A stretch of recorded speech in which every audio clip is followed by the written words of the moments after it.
तर नमस्कार शेतकरी मित्रांनो, माझे नाव कबीर वाघ। आज आपण फुलांच्या शेतात आलेलो आहोत। लग्न सराई, महिलांचे गजरे, लक्ष्मी देवीला माळा, हार आणि गजरा, आणि प्रत्येकाला आपल्या बागेत हवे असणारे एक फुलझाड।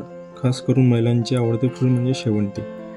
शेवंतीला साधारणपणे पावसाच्या सुमारास फुले येऊ लागतात। जशी थंडी वाढते तसे फुलं उमलू लागतात। शेवंतीचा पूर्ण उमललेल्या फुलांची काढणी करावी। शक्यतो फुले सूर्योदयापूर्वी काढावीत। उमललेली फुले उशिरा काढल्यास रंग फिका पडतो व वजनही कमी भरते। जातीनुसार फुलांची काढणी लागवडीनंतर 3 ते 5 महिन्यांनी सुरू होते। ती फुले 1 महिना चालते। लवकर उमलणाऱ्या जातींचे एकूण 4 ते 6, तर उशिरा उमलणाऱ्या जातींचे 8 ते 10 तोडे असे होतात। फुलांना चांगली मागणी असल्यामुळे बाजारभाव पण चांगला भेटत असतो। असेच नवनवीन व्हिडिओ पाहण्यासाठी IT स्मार्ट्स ॲप्लिकेशन आता डाउनलोड करा। धन्यवाद।